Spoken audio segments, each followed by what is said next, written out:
Us here at TradeGATEHub always is for me when I have a chance to talk to David Hunter. David, welcome back. Great to see you. Hi, Dale. How are you? Great to Uh, see you. yeah, a lot of things going to plan. One thing I want to bring up, and I've been talking to you for a long time, and I remember you. Maybe my first interview, my impression was, "Wow, this is an aggressive bull," right? And then Right. last time you were on, I was looking for a correction, like usual. Um, but you had me bring up Nvidia, okay? And hmm Nvidia was trading in here, 450, 500. Quote David Hunter, this will be at $1,000 during the melt up. Well, you know what? It almost got there and the melt up's not even complete. What Yeah, a great, yeah, what a great call though. I mean, I had no idea that was like a huge, huge. It was getting all the headlines, David. Great call. yeah. I think as I tell people, I've been talking about the melt up in the market. If you want to know what a parabolic melt up looks like, look at Nvidia because I think the stock market's following a similar pattern. So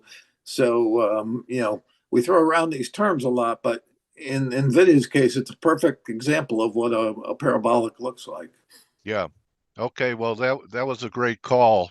And I want to get to all the markets and get our viewers and all your followers updated on, your calls.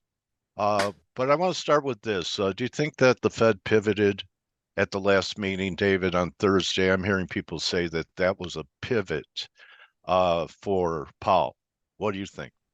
No, are they saying he pivoted back towards higher rates? No, no, no, the other way. Yeah, I don't think that at the meeting there was any pivot. I think what people are seeing is that all of a sudden, if you look back over the last few months, I call it extrapolation fever, but you get a couple months in a row of inflation going the wrong way and stronger numbers, and all of a sudden, that six cuts went to maybe Yeah. we're not getting any cuts. Yeah, to And maybe even a people hike. and maybe even a hike. And so people get caught up in short term. And I keep saying, not only do markets ebb and flow, but data ebbs and flows. And, so you'll have these counter trend moves and things, but you got to look at the trend. And in my opinion, the trend in inflation is down Yeah. and the trend in interest rates is down. The Fed's going to be behind the market. The Fed's going to follow the bond market. It's not going to lead it. So the Fed did the same thing that the market did, which was get nervous because inflation went the other way. Then all of a sudden, in the last month, we've gotten obviously GDP came out below expectations. Yeah. ISMs have come out very weak. The Chicago number was very weak, and it surprised people on the downside. And now all of a sudden you got people saying, "Oh, it must be time to, for the Fed to pivot." So I'm not sure there was anything in his language that was a pivot, but I think the street is moving in that direction because I think they are seeing that maybe that first few months of the year was the aberration and isn't a sign of a reversal in inflation. It was a heck of a rally. Was 78% back from the highs that we had a year or so ago. But I do believe that last week we had a reversal in rates, not only in the 10-year, but also in TLT. I have it back inside this wedge, Dave. And to me, this is, you got to buy weakness. So I'm with you on rates heading lower for the next several months. Yeah, I 100% agree. I've been pretty consistent that backup in rates went further than I expected. I thought it'd back up to 440, maybe a little higher, but obviously it went back to almost 470. There's a gap at 480. If it Yeah, wanted to do that, it could. But basically, people forget we were at 5%. We went to 380. This is right. the counter trend move. This isn't the real move. And I think you're right. I think there's a very good chance we've completed that correction Yeah. and that now you can see bonds move up, rates move down. Yeah, I was thinking that, the move that we had from last fall, that this was just corrective from the beginning of the year, about 61.8, 78.6, and it looks like a wedge. Yep. So the expectation should be once we start clearing 92 or so in TLT that we get something like this from Yeah, I think here. we can. I think we can go to 120 in the next Okay, few months. Maybe by the 120. Wow. by the fall, maybe by the end of the summer or the early fall. All right, and that's a big area, 120. It's a nice retracement of a huge bear market. Um, I'd say that people were pricing in recession then. So I want to get back to the market.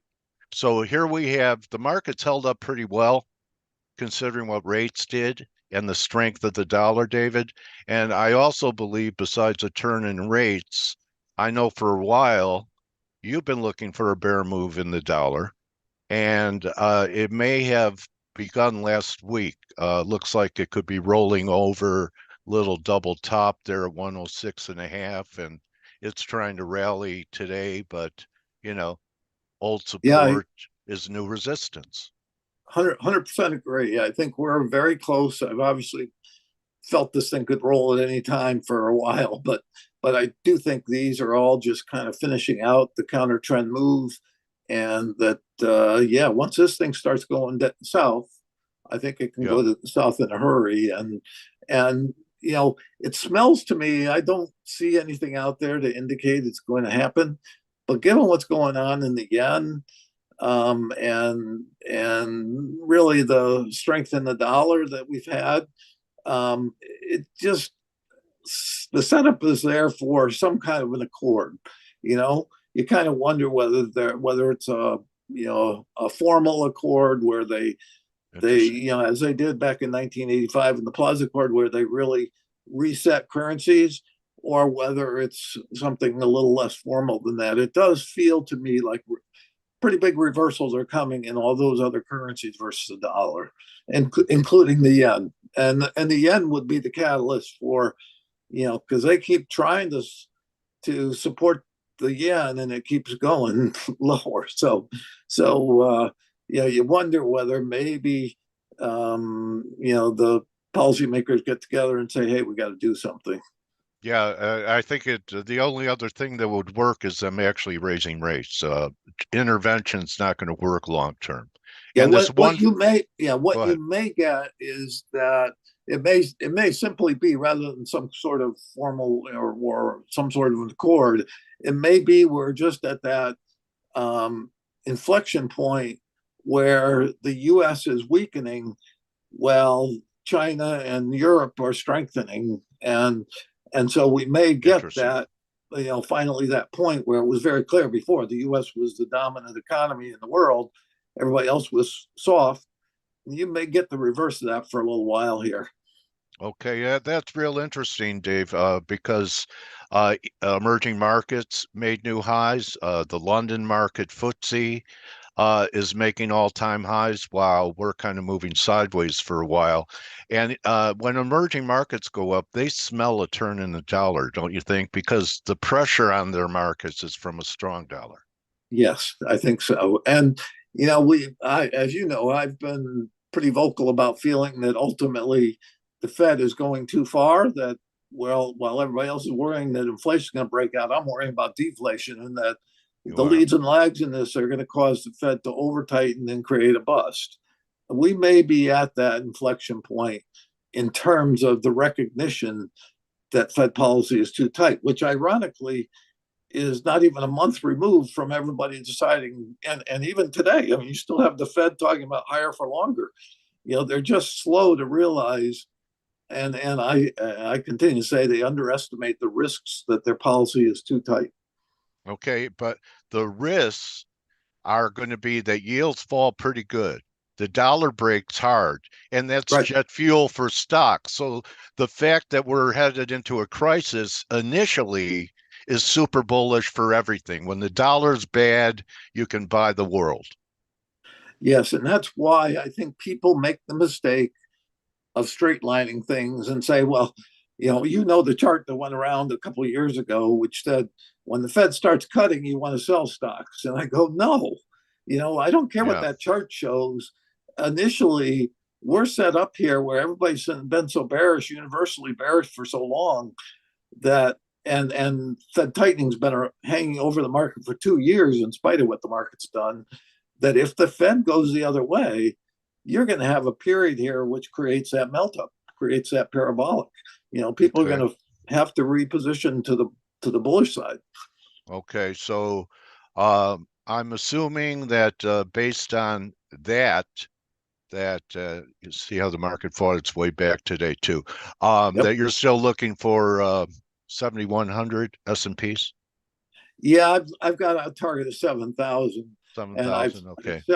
I've said forever, or certainly said it several times. I think my targets, as crazy as they are, and in various places, including rates and bonds and all that, I think Metals. my targets and metals for sure. I think Yeah. my targets may prove conservative.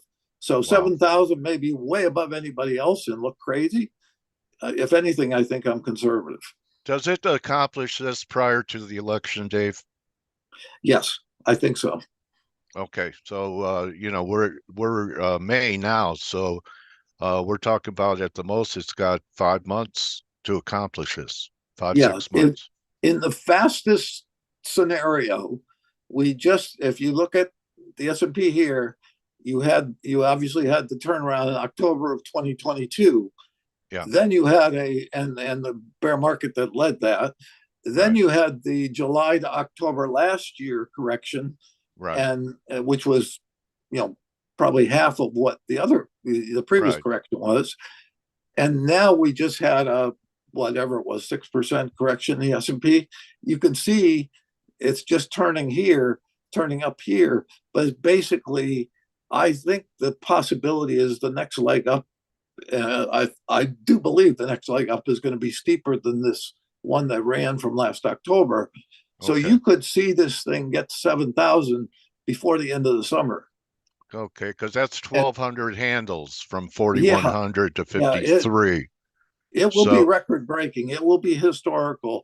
But I'm just saying we are. I think we are setting up here. Just look how sentiment turned pretty negative.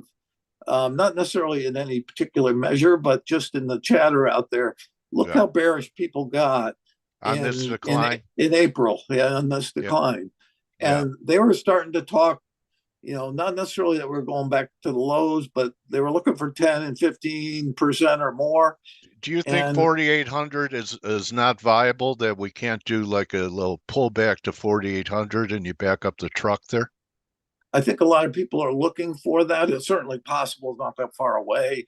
I think it's less likely. I put out a tweet yesterday saying I think the lows were in on the 19th of April. Okay. And so there's a gap from last Friday. We gapped up last Friday. That wouldn't surprise me if we filled that gap.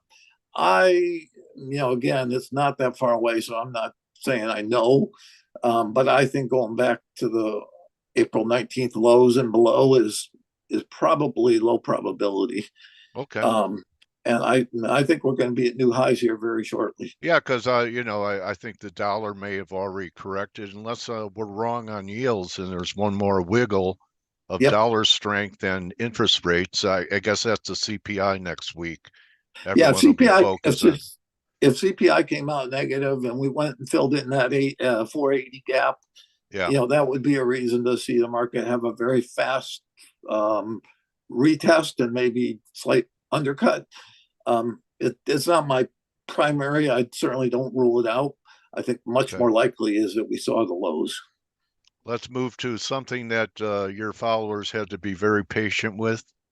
We had, finally very serious breakout in gold over that 2,100 level. There it is, the blue line. People had to be patient on this one. Gold tested your faith quite a bit into the end of last year, and here we are. I Yes. know, I know you have some targets that to me sound almost hyperinflationary. Yeah.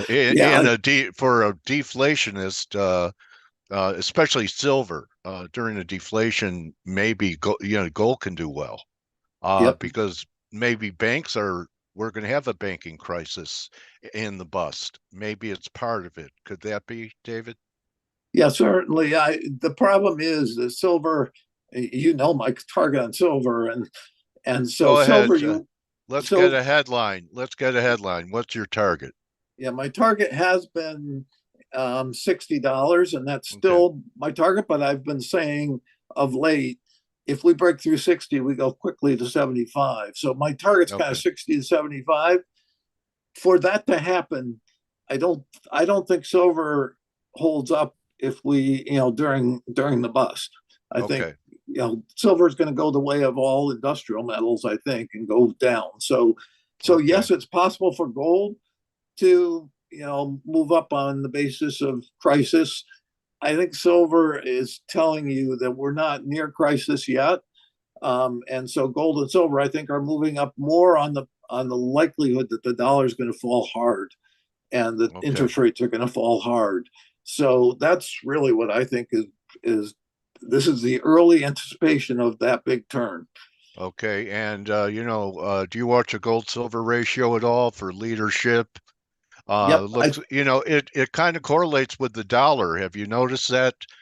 sure. It correlates with the dollar. I just learned that recently. But Yeah, I didn't look at it that way, but yeah, that would make sense. And I think, if you use my targets of gold 3,000 and silver 60, you get to 50 on the gold silver ratio. So okay. that's where I mean, and again, if silver goes 75, I would guess gold's probably going above 3,000. So I think Okay. 40-50 is where we're heading on the gold silver ratio. That's where it was at most of my career, Dave, in the Yep. 80s. And so 40, Yep.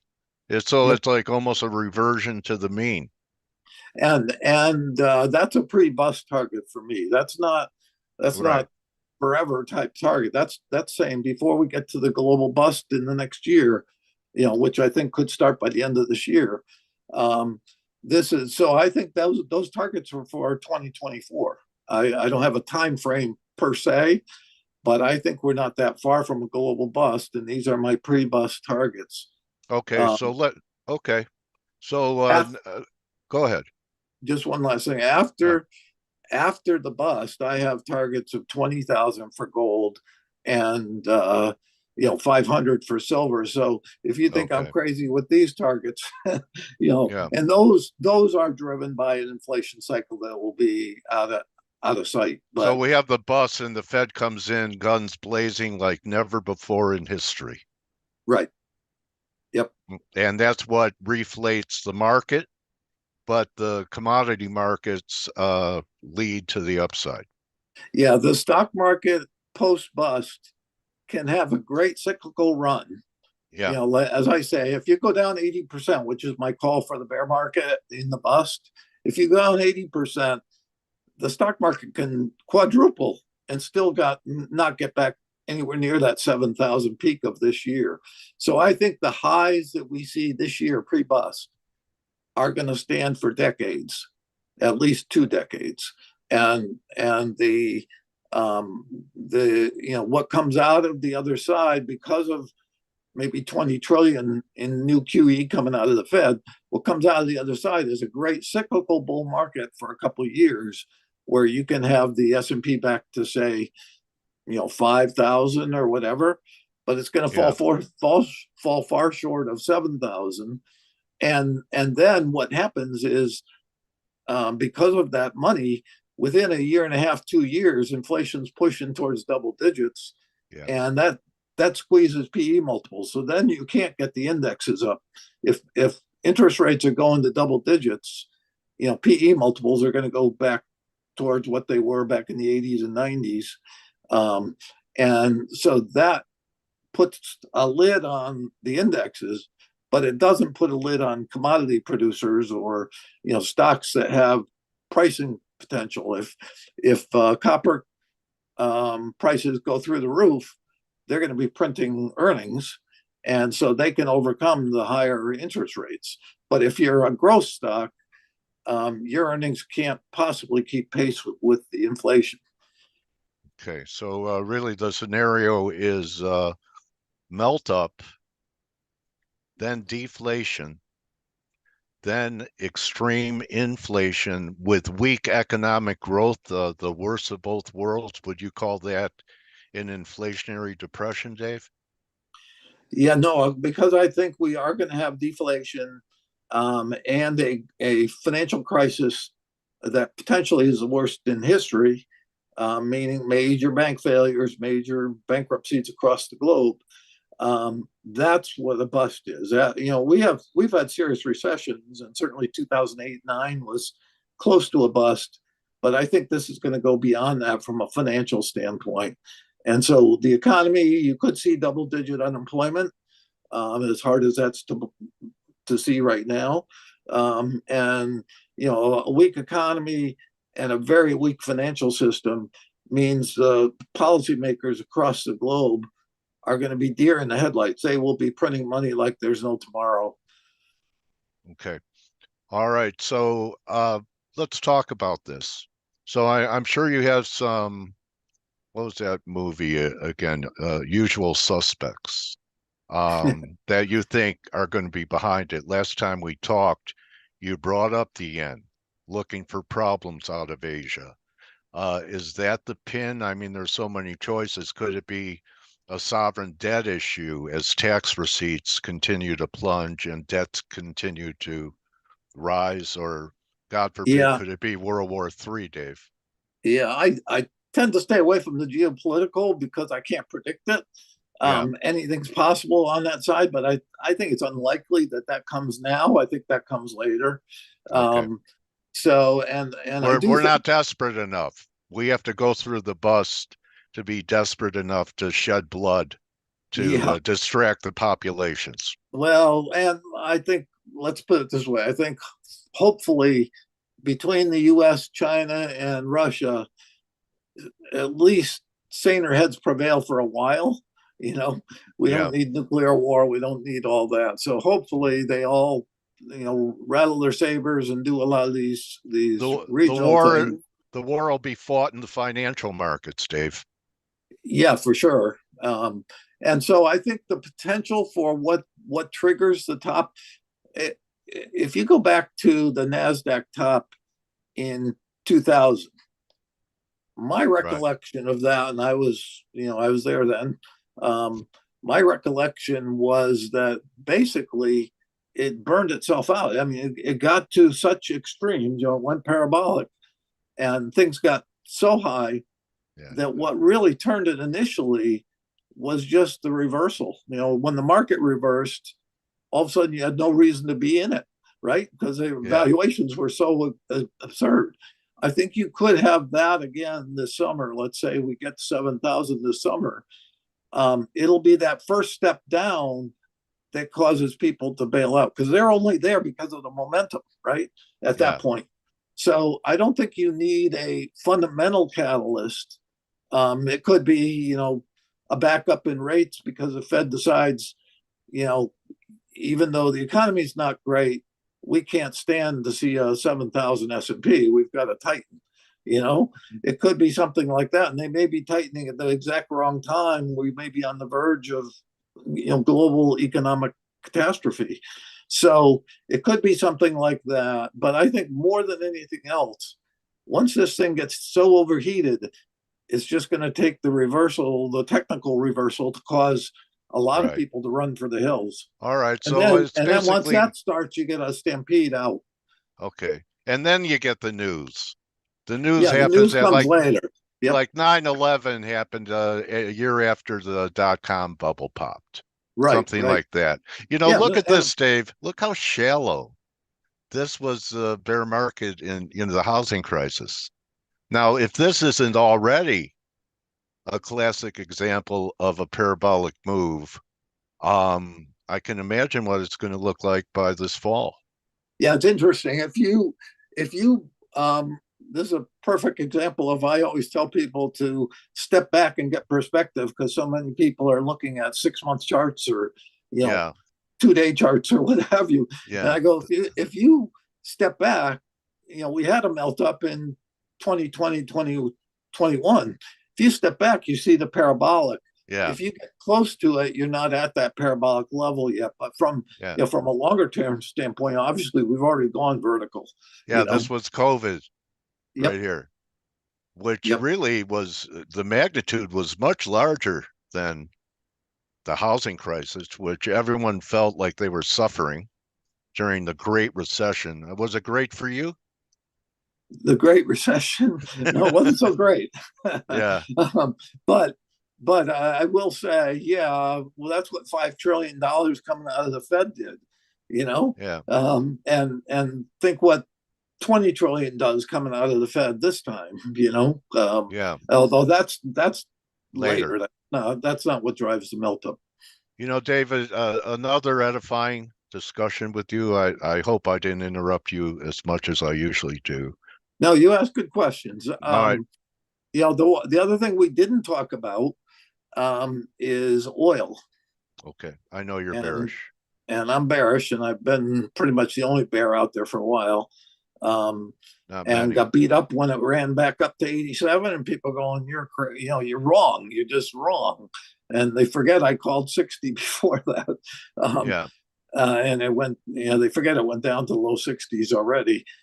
So we had another counter trend move. The Middle East took it up to 87. But all along there, it just didn't show me that it had, it was still holding back. There was surprisingly, it could have easily gone to 100 if it had been another time the Middle East was doing what it was doing. So I was pretty comfortable saying, no, I think this is just a, retrace of what we came down from. And we're rolling over now. I'm still sticking by, I think we'll see 60 this year, and probably $30 in the bust. Okay. And that'll help fuel lower rates as well as inflation expectations drop. That goes That's with a your great base point. case. That's a really good point. Is that people keep saying, "Well, how can you get rates down?" Because I think rates can go to 250 here during the melt up. How can you get rates down there when it looks like inflation's not coming down any further or whatever? And I go, imagine if oil goes to 60. What does that do to gasoline prices? You're going to have the next 6 months. I think you're going to have the return of the deflation, disinflation slash deflation story. Rates down, dollar down, and that can do a lot in terms of the markets, both bond Okay. and stock. Well, there's that blue line I had drawn before you came on. For months, I've had it there. Yep, So yep, that's your target. All right. Well, Dave, I know we were supposed to do this in reverse, but I want to take 5 minutes because, a lot of people want to become knowledgeable about the markets. And, I say there's no secret to it. The secret is hard work and living through adversity. And if that scares you, do something else. sure. So, I'm curious, and I bet your followers probably don't even know how your career began and what your first foray into the markets was like. Can you take us back to when you were in your 20s, what you were doing, Sure, and sure. and I came out of school in '73, so I did my undergrad out in Valparaiso, Indiana, so out in the middle of nowhere. Um, well, I was a finance major when most people back then were liberal arts majors to avoid the draft, right? But I went into school, declared finance before I ever got there. For whatever yeah, reason, I didn't have, my father was not in business, so I didn't have anything really to, but for some reason I liked math and I liked what it sounded like. So I went into finance, um, and spent 4 years doing that. When I came out, my opportunities in 1973 um, were not great coming from a little school out in the Midwest. So I knew I wanted to get into investing, and I interviewed for two or three jobs. They were all local. Gary, Indiana was the largest bank that interviewed me, but I went with a bank in Valparaiso, which was at that time they had county-wide banking. You couldn't expand beyond the county, so we were the largest bank in the county. They had a one-man investment shop that wanted to grow to two, so I was given the job to be the number two guy there. And I, to this day, as much as that sounds like no big deal, I credit that with my macro skills because I had the benefits of learning both bank portfolio, which was all bonds, and sitting on the asset liability committee with the president and executive vice president, my boss, who was number three in the bank, and the comptroller. And as a kid, 21 years old, wet behind the ears, learning asset liability management. So I had Wow. all that on the bank side, and then I had the trust department where I learned equities, and did both. Got my MBA at night from DePaul. I'd commute from Valpo was about an hour and 20 minutes outside of Chicago, a little Yeah. over an hour. Go up to Dan Ryan at 5 o'clock at night. Everybody else was going the other way. I'd grab a McDonald's Big Mac on the way out of town. That'd be my dinner, and then I'd spend 3 hours in class in the loop, and then drive back home and get home at 11 o'clock at night. Wow. And I did that for 2.5 years. Got me MBA at night while I was working at the bank, and then I decided, I either go back. I was from Connecticut. I either go back to the East Coast, or I'm going to Dallas. I had fraternity brothers down in Dallas. And I ended up going back to Connecticut, working in a regional bank there, which was statewide branching there. Um, and I had to choose between bank or trust because it was a bigger bank. And I chose the stock side. So I went work for a bank there for 4 or 5 years. Typical, you know, they don't pay you, but you get a lot of experience. Um, Yeah. when people leave, they give more responsibility to the guy below because they don't want to pay the money to get somebody in of the equivalent. So I had a lot of good experience there. My real break was I got hired by Textron as the in-house equity manager for them. They had been beat up in the 74 bear market, and pulled all their money out of the banks. G. William Miller, who went on to be Fed chairman under Carter, he was chairman of Textron at the time, pulled all the money out and said, I never want to face all my senior executives who are close to retirement and tell them that their portfolio's been cut in half, their pensions are cut in half.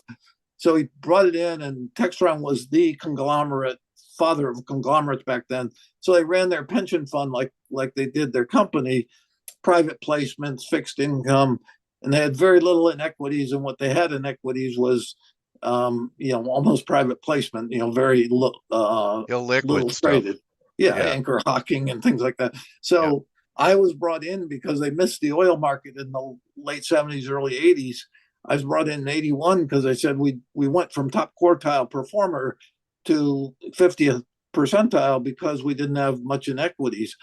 So I came in, was warned by the street, stay away from them. They hate equities.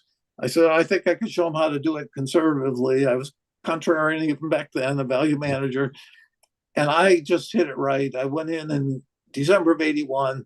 I told them to keep their powder dry until August of 82. In August of 82, we hit the ground running.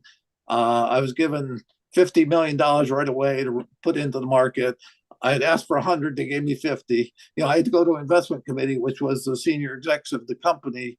And G. William Miller was gone by then, but they were like still in his awe. And they'd say, oh, Bill told us never to buy equity. This was a bad idea.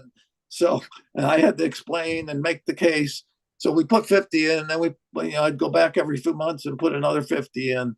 And long story short, from the time I went there until the time I left, in 5 years, I had top 1 percentile performance for the 5 years I was there.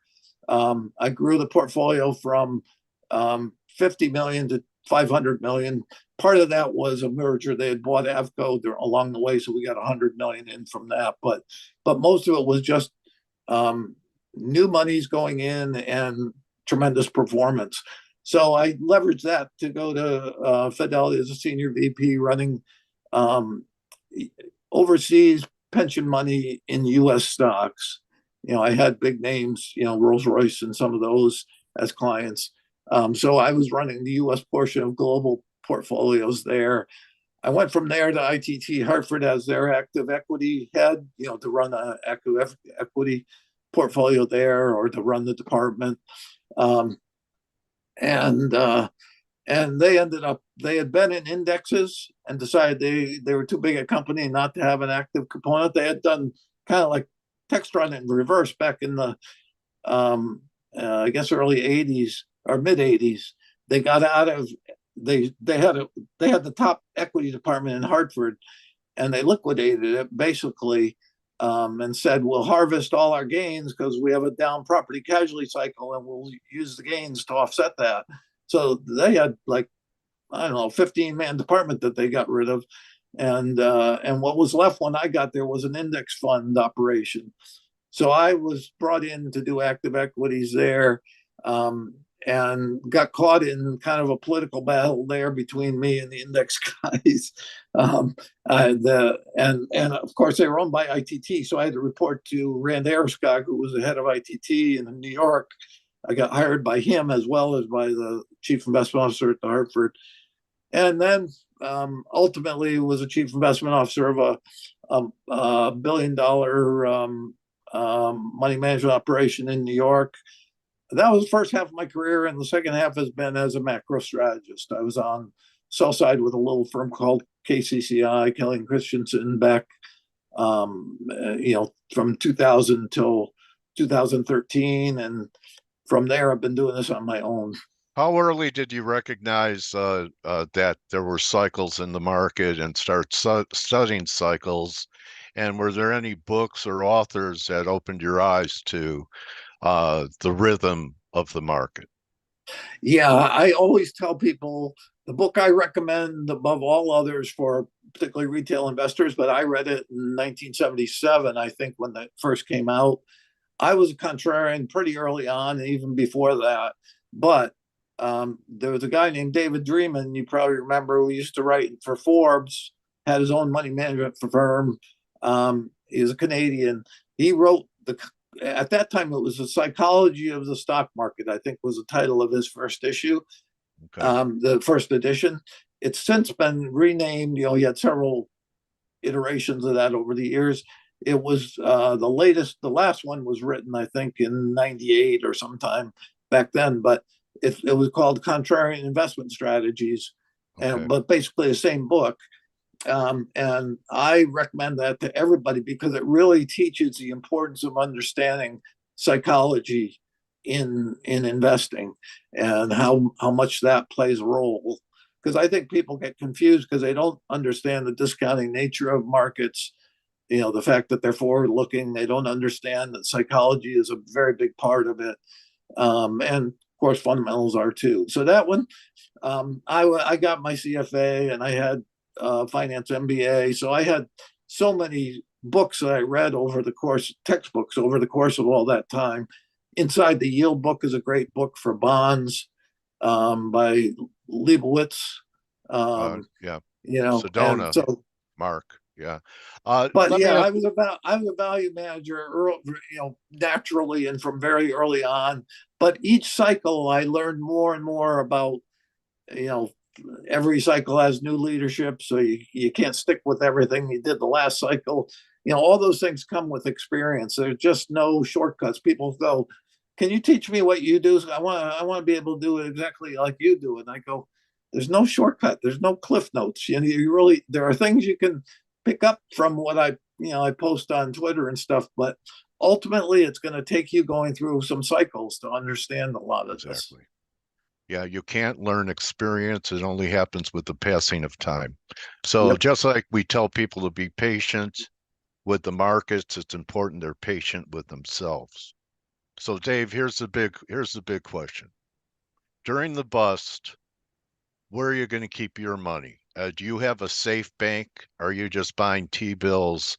Where will people be able to at least hold on to what liquidity they have?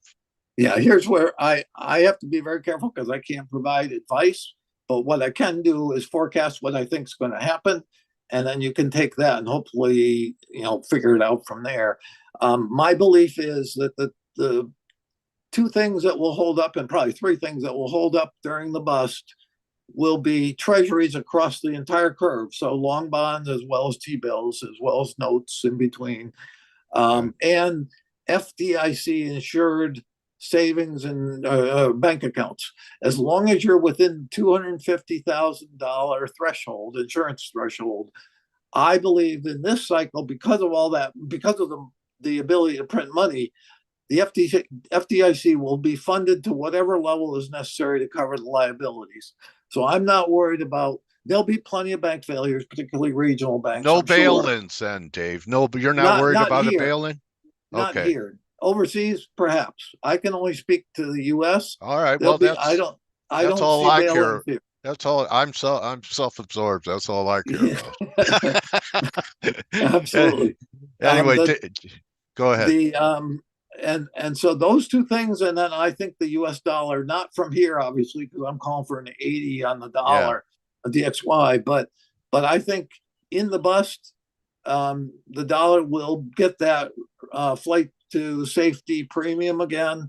So I Yeah. think we could do a complete reversal and see the dollar back up at 120 or higher during the bust. So you could go to 80 this year and then back up to 120 next year. And so that would be the only other asset I think that I can come up with that could hold up in the bust. Other than that, pretty much everything else I think is, private equity's in trouble, I think, in the Yeah. bust. Obviously, it's very leveraged. Yeah. Equity markets, of course, anything below investment grade is going to be in real trouble, I think, on bonds. And even high grade investment, high investment grade, I think spreads are going to widen. So you're certainly better off in treasuries if that's the case. Okay. All right. Dave, great catching up with you. Great discussion. And gosh, what a playground for traders with Yeah, for what's sure. happening here. I mean, if you know how to be tactical and have predetermined risk when you Yeah, go I into think trades. the thing people have to think about, again, I could be wrong, but if I'm right about the melt up and where we're going, you're going to have what would normally take several years to get those returns occur in a matter of months. And that's why I get a little frustrated with the talking heads out there that talk about bullish and bearish, and they're almost willing to give up whatever's left because they see valuations and they say it's just not here. Well, if I'm right, the Russell's got 60% upside from here. If I'm right, the S&P has 40% upside from here. Um, those are returns you normally have to wait 2 and 3 and 4. You have to invest for 2 and 3 and 4 years to get, um, and you could get them in less than 6 months. How about the returns you'll have if you are short correctly during the bust? Yeah, I mean that's the next step. I just People need to take it one step Yes. at a time, right? Yeah. Yeah. Yeah. So here's the Russell, and it's Yeah. there are some people talking about it doubling, like Tom Lee, Well, but it looks okay. Tom Lee has a 3,000 target. I think my target's 3,300. I don't think there's Okay. anybody higher. And All right. frankly, he went to 3,000 just in the last 2 3 months. I think his Yeah. technician follows me. I know, so I'm not Oh sure where he yeah. got that number, You but mean Mark? yes, Yes. Yes, I know him. Anyway, Dave, great interview. A lot for people to chew on. Probably going to have to replay it to get all the nuggets out of here. But it's interesting. I thought you might say this, that the market will peak and fall under its own weight, that it's not a black swan. There's no one's going to ring the bell, that you're just going to have to see it by its behavior at the end of a Mark parabolic move. markets lead fundamentals. So, once in a while you get a black swan or a catalyst that happens simultaneous, but more often than not, just like the NASDAQ in 2000, the market goes down and then you find out, as you said earlier, then you Yeah. find out why it's going down. Yeah, that's what reporters do, not forecasters. Right, right. All right, David, you're a great forecaster. It's really been a pleasure talking to you again. I appreciate your giving spirit to share after hearing your journey. All I could say is to people that are watching or watch it later, does that sound easy to you? What David described and the route he went through to be in a position to recognize what he recognizes now. It's not That, easy. that's why we're old warriors, Dale. It's Yeah. and there, as you well know, there are plenty that didn't survive it. Yeah, we're still, it's a baton death march, David. Anyway, it's a great talking to you, buddy. Hey, My good to see trade you, Dale. my trading warrior brother, David Hunter. Follow him on X at Dave H. Contrarian, and he'll answer your questions if you're civil, and he'll get rid of you if you're not. So be warned. Thanks, David. Okay, Dale, good to see you. Thank you. All right, buddy. See you on the other side. Enjoy your summer. All right, you too, buddy. So that's a wrap, everyone. Hope you enjoyed it. Remember, don't just count your stock accounts and your pips and FX, count your blessings, and that you're able to be able to take risk. A lot of people worry about whether or not they can afford their rent or buy their medicine. So be grateful that you're in the game. Adios, everyone.